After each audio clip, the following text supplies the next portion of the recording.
I really want to have some fun today. I really want to give you guys a secret tip that I have learned in the Lord today. Okay, like it's not like one of those things that gets emailed to you. Here's a secret thing here. It's on Oprah, and that kind of thing. No, although if Oprah invites me, I'll probably go. But I want to give you a secret tip today, so it's going to be fun. So bear with us a little bit. We have 25 of these signs. Although my yard is still too frozen to put it in the yard. But we have 25 of these signs, so if you want to take one home. And the cool thing is they're reusable, so you can bring it back when you're done with that, so we can use them next year. But we have 25 of these, so if you have a place to put it, take one of these signs, come over and see me after the meeting. And it's going to be, it's pretty cool. Just from time reasons, we won't re-show that video, or should we? Should we re-show the video of Okay, you know what? Yeah, Ron loves videos. Can we see that video real quickly, Sean? Okay, so laughter beats crying. So I dropped off something over to Sawyer Motors over here the other day, and there's a guy in there that I know, and he said to me, "Hey, I was over in your neighborhood on Sunday morning." He said, "What's going on over there?" I said, "Like, what do you mean? Sunday morning, what's going on over here?" It's church, obviously, but it's like, what do you mean? He goes, "There was cars everywhere." And I went, "Yeah, there's a lot. I mean, not today. I mean, the Olsons are in Mexico, and the Slagsville are in Boston, and there's a lot of people who are places that are warmer than this that I wish I was there. But it's really exciting. A lot of things are going on. So I want to tell you a couple of things. You see this little mirror hang thing? This is what you hang from here when you have a parking permit. Well, we're really close. This week I'm going to be, we're going to sign an agreement with the guy that owns a parking lot that's diagonal across the street from here. And it was perfect. I didn't actually tell him how much I thought it was worth. And so when he made us an offer that we couldn't refuse,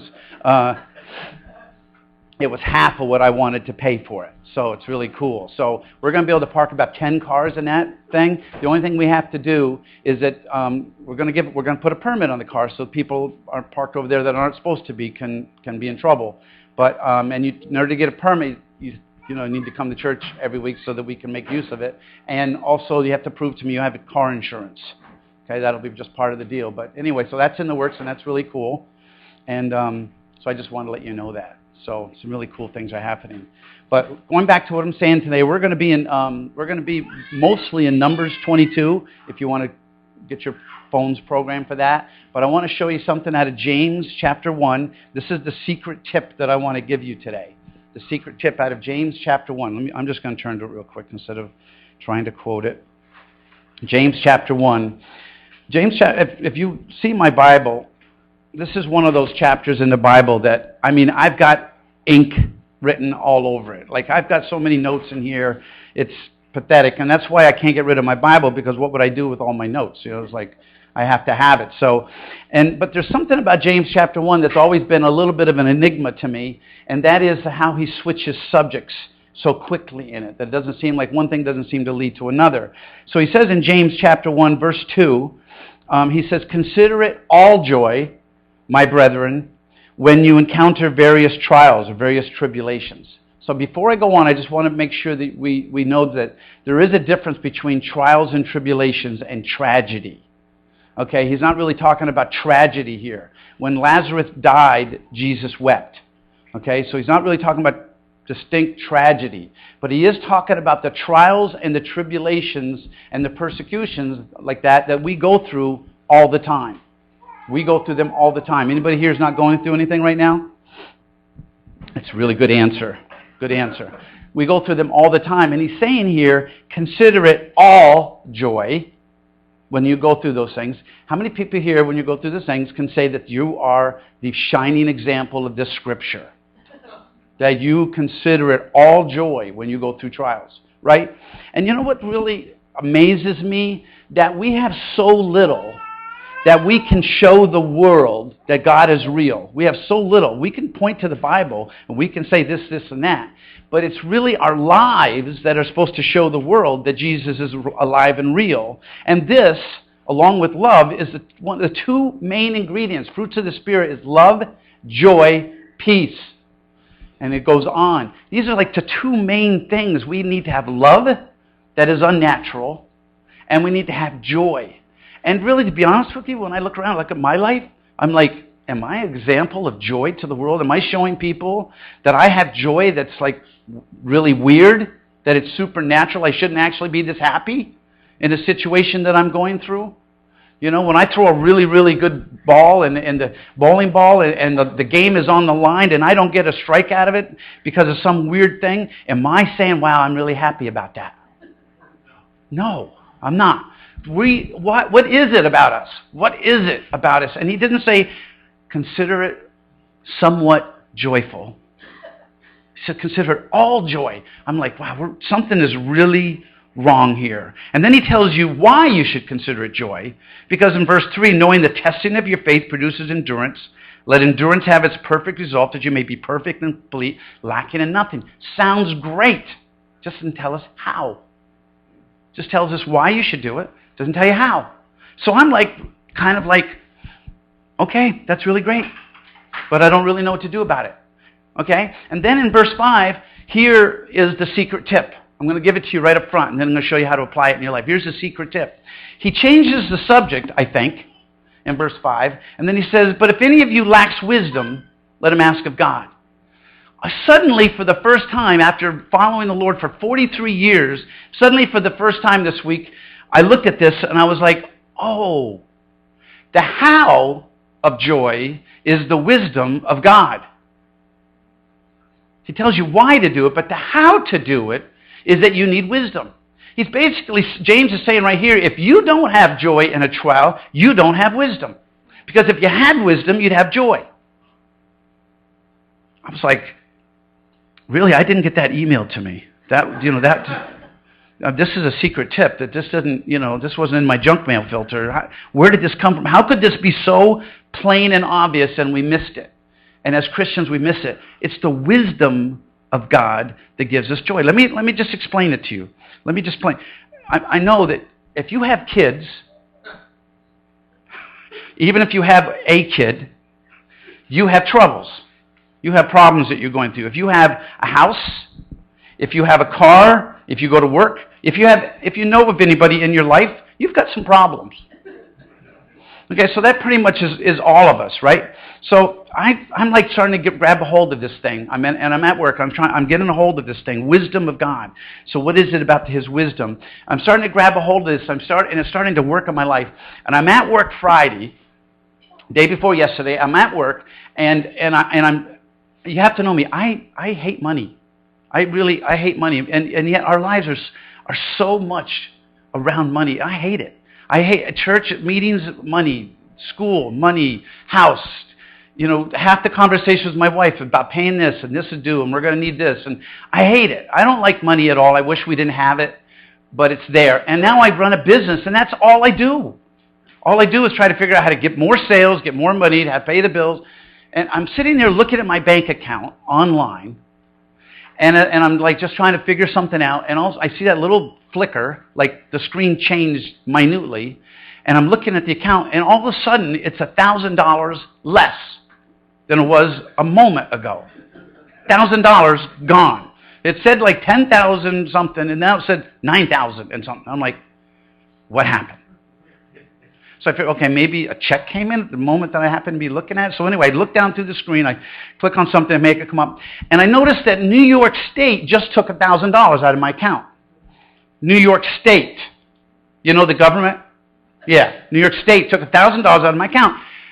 They didn't actually even send me an email or write me a letter or give me a phone call or anything. See, we pay our sales tax through our checking account, so they have my checking account number, but they just like took $1,000. So I called them up, and it's this corporate tax that they instituted about 10 years ago, but now they just take it without even saying anything to me. I'm like, well, good thing I had it in the account, huh?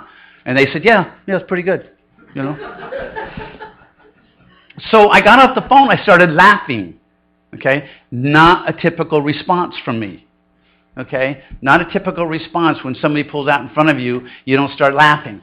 But I'm starting to laugh because I'm getting this secret tip. And the gal that works for me, she goes, why are you laughing about this? I said, you just have to see this in the wisdom of God. You have to see this. You see, one of the things we don't realize is that God created everything in this world, including humor. And he has a sense of humor. And if you look carefully at the scriptures, you'll see it. And when you see that sense, that humor coming out, you'll see it kind of playing in your life and in the lives of... Let me just give you an example. When Corey, our oldest daughter Corey, was a little girl, maybe Avery's age, I don't know exactly when, and Linda came home and told me the story. So Linda took her to the grocery store, and Linda goes to grab a cart for the grocery store, and as soon as she grabbed the cart, Corey goes, me want to push the cart. It was JJ? Okay, thank you. JJ goes, me want to push the cart. And Linda goes, no, JJ, it's I want to push the cart. And JJ's like, no, Mommy, me want to push the cart. You know, and Linda's like, well, no, you don't understand. It's like, I want to push the cart. And JJ's like, no, Mommy, me want to push the cart. And she goes, JJ, I'm just trying to tell you, it's I want to push the cart. No, Mommy, she starts crying. So finally Linda's like going, okay, me want to push the cart. Go for it, you know. And she's laughing. She comes home and I'm laughing. We're laughing about our child who's crying and doesn't get it. Does that start to ring a bell in our lives? Are the things that God in his wisdom is actually trying to speak to us and we don't really get it and we're really upset about it? Do you think that there could be a time or two when God is just like going, wow, this is really funny? He's not like cruel. It's not like he's cruel about it. He's just enjoying in an endearing way his children. And sometimes we're in situations we just don't get it. And and there's a chuckle about it. And it's really funny. And I remember another time when JJ insisted on pouring her own cereal. And I said, no, you can't pour Cheerios or Fruit Loops or whatever they were, you know. And she goes, no, I got it. So I said, okay, have fun with that. And they're all over the place. So I started laughing. And she's like, mad at me. Why are you laughing at me, you know? I think sometimes we have to just understand where God is coming from and have the wisdom that he has. So therefore, I want to take a quick look at Numbers chapter 22. Now, Numbers chapter 22 is a story that we learn in Sunday school. I doubt it if we learned it in this way. It's Balaam and his donkey.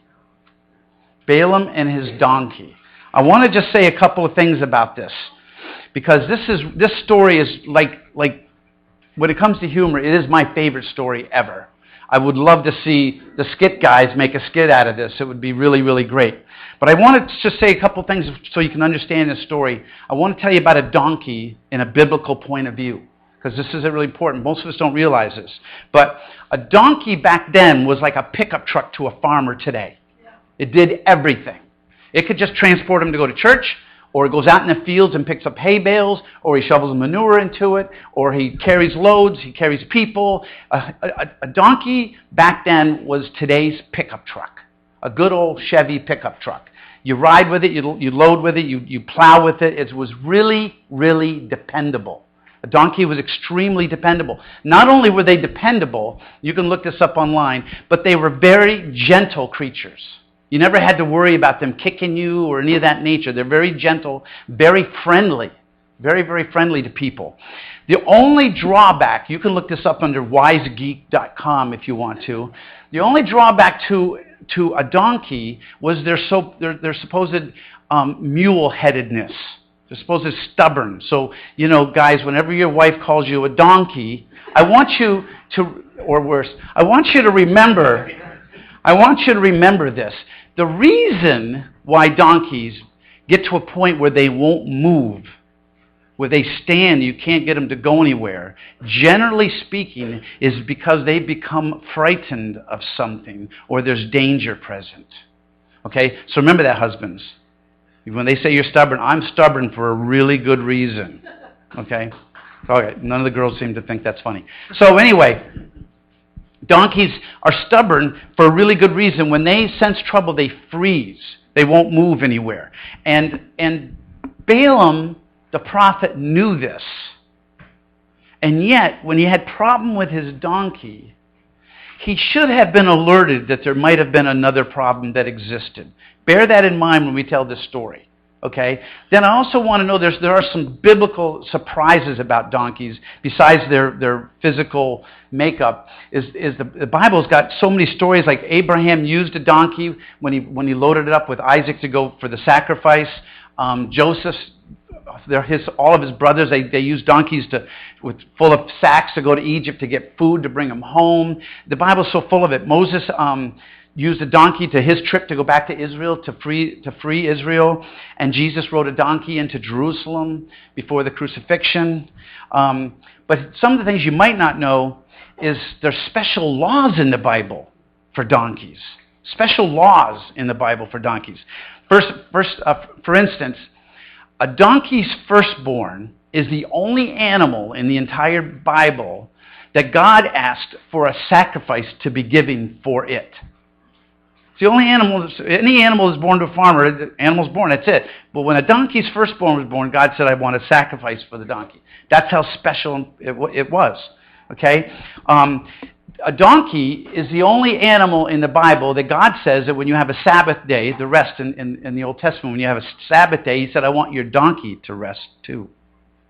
Donkeys were to get a day of rest as well. So that's pretty cool. And then in Exodus 22:4, it says that if somebody steals your donkey and you catch them, they have to pay you back double the value. Wouldn't that be cool if somebody stole your pickup truck? Give me 2 of them back. You know, that's pretty cool, right? And wait, this one is really, when I read this one, I thought, this is really weird. But in Exodus 23:5, it says that if you come across somebody's donkey who has collapsed under too big of a load for them to carry, and the person who owns that donkey is somebody who hates you, you still have to go and help the donkey. I thought that was really, like, if the person, you know, if it was any other thing and that person having a problem with something, that's too bad, you hate me, so I'm not helping you. But if it's his donkey, you got to go help him. You know? So it's like, this is really weird. And the one that I like best of all is in the Ten Commandments. It says that a donkey is one of only 2 animals mentioned in the Ten Commandments. And and one of the commandments says, do not covet your neighbor's wife or his donkey. I thought, okay, so girl, that's not supposed to make you feel bad that you're on the same level there of being coveted, you know, but I just thought that was pretty bad. Basically, the donkey was God's gift to man before the combustion engine came along.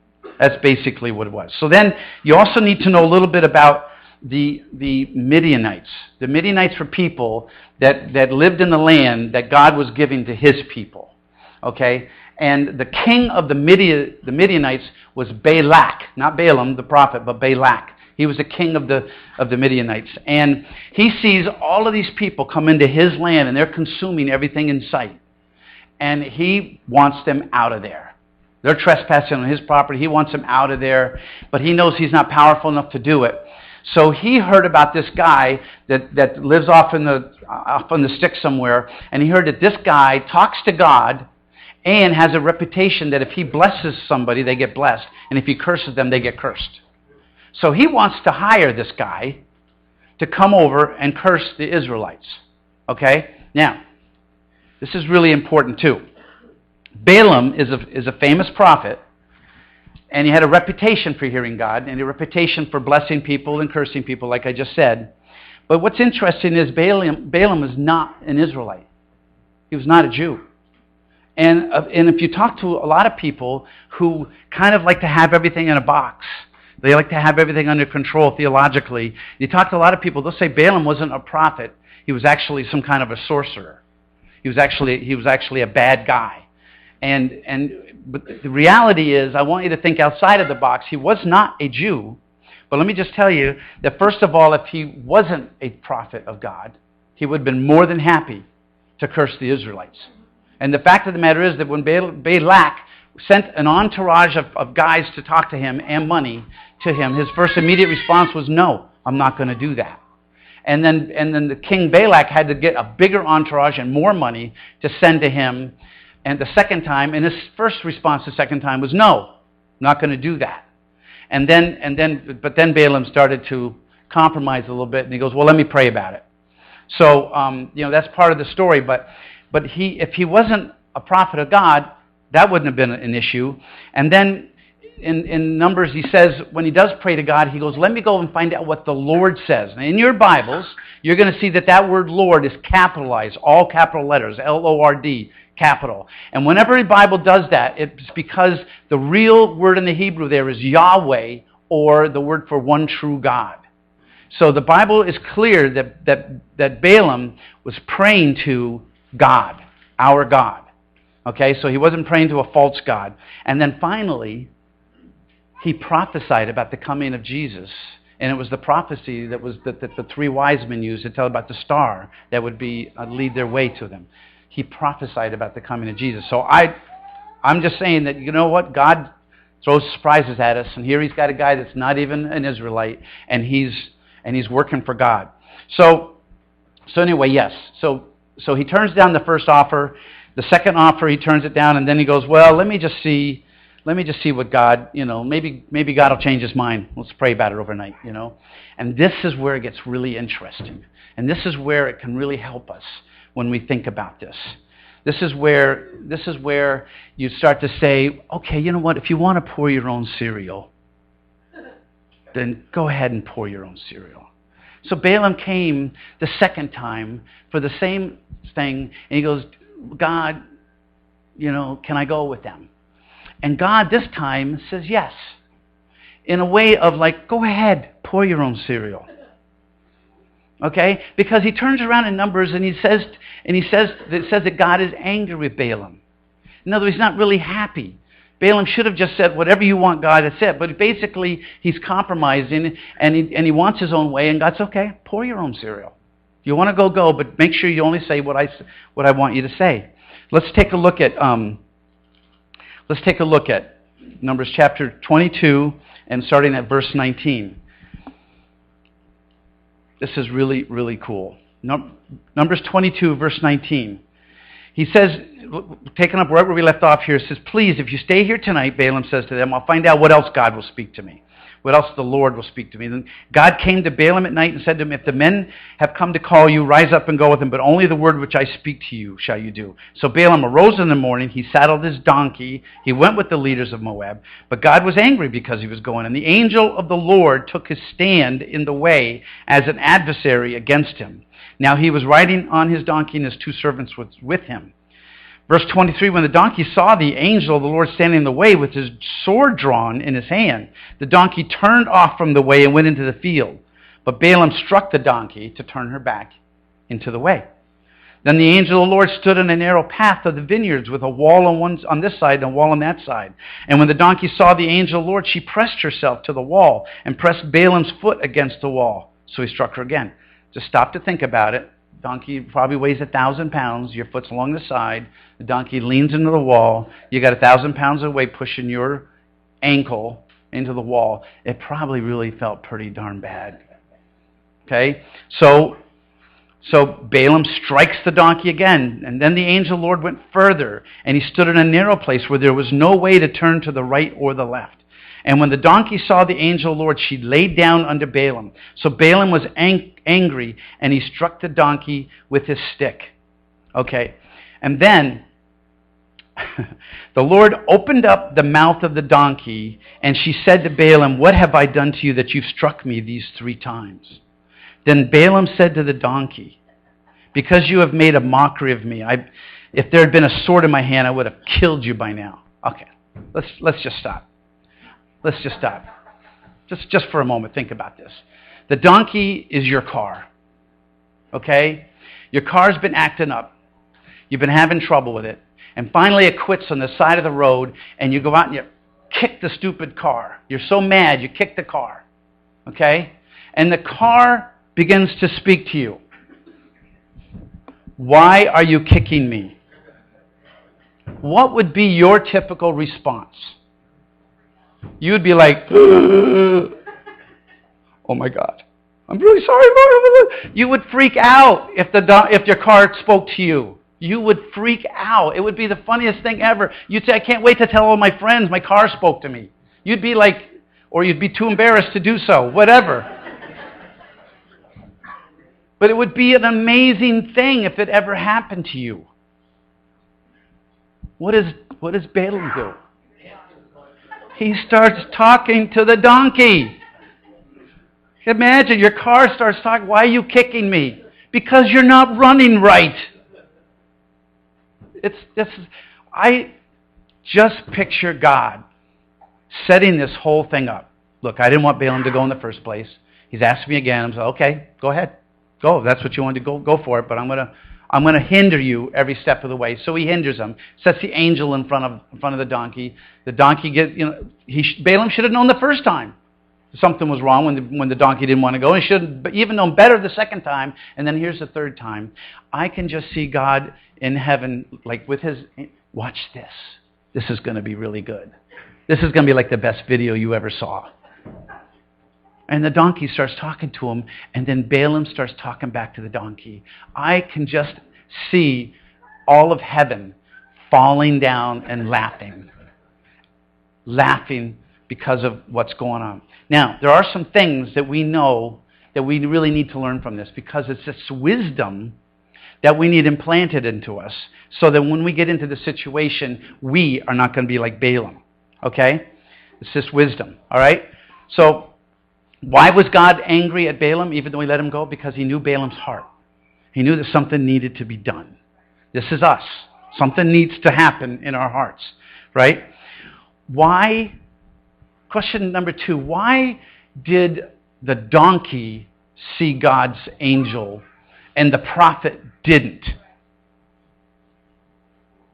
Balaam's a prophet. The donkey is a stupid animal. The donkey saw God's angel and Balaam didn't see it. Because Balaam's heart had compromised and had things in it, like the amount of money he would get by cursing Israel. And he had already compromised what God wanted, and he became blind to the things of God. That's why it's so important to always let God change your heart so you can see it. Let God change your heart.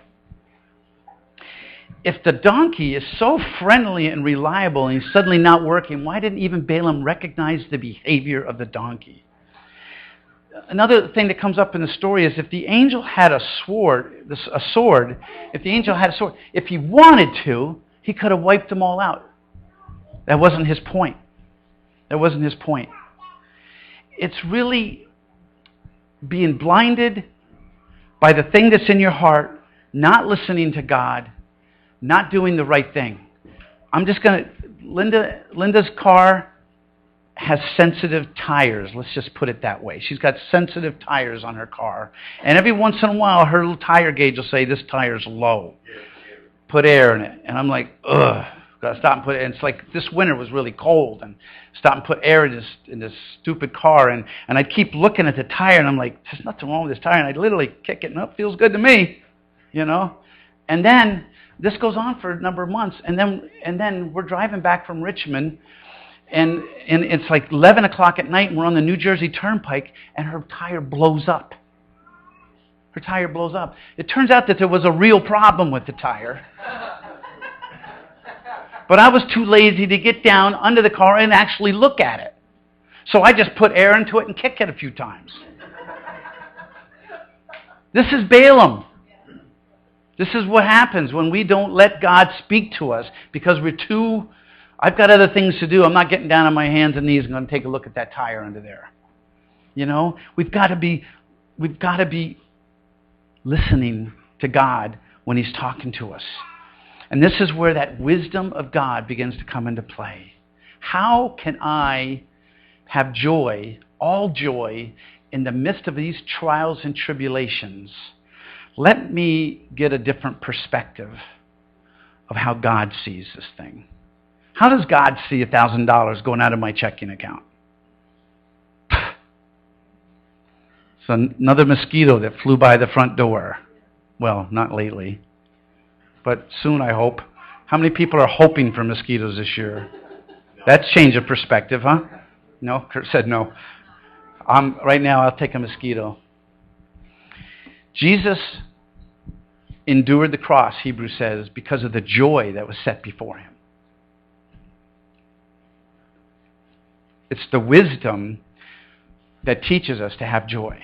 Jesus had the wisdom to see what the cross was going to produce, what it was going to do for the world. And for that reason, he endured the cross for the joy that was set before him, the wisdom that was there. Why was God so patient with Balaam? And why is he so patient with us? Because in 2 Timothy, it says that Jesus doesn't want any one of us to perish. He has patience and wisdom and patience for each and every one of us, and cries out for us to get wisdom so you can have joy. And again, you know what? The one thing that it just fills my heart over and over and over is that when we have joy, our lives become better. But miraculously, that's what God uses to touch other people. And when you have joy in a circumstance that you shouldn't have joy in, when I'm laughing because the state took $1,000 out of my checking account, it's speaking to other people. There's something deeper about that person than the last boss I worked for, who would have flipped out. There's something better. That's what God is after in us. He wants our lives to get better, and he wants to give us that wisdom. JJ has not had a complaint since she's been back from Kenya.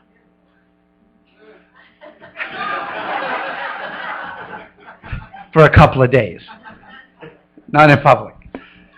Because her perspective changed. We start to see things God's way. God's way. So the lessons that we should learn here is that his wisdom is what produces joy. Join those scriptures together in James from now on. It's not a new subject. Here's how you have joy.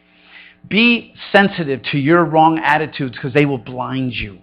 Be sensitive. When that person pulls out in front of you or comes to a dead stop in front of you, my response used to be, really? You got to be kidding me. And Linda will be driving with me and she goes, this only happens to you. That's correct, because God sent an angel to go in front of that car so they would stop in the middle of the road because I have an attitude. Be sensitive to that, because attitudes blind us from hearing God. They blind us from seeing him. They can be pretty funny, but they can blind us to other people. Know that God is patient with you. If you blow it, that's okay. Get back on it. Start listening to God. He's patient. He doesn't want anyone here to perish. Nobody. And know, finally, you're on the winning side. Balaam ended up blessing God's armies, God's people. He ended up blessing them because that's the winning side.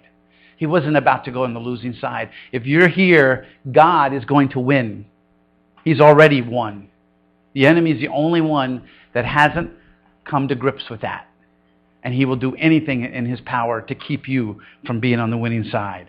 If you're tired of all the stuff that you're going through, I want to call you to the secret.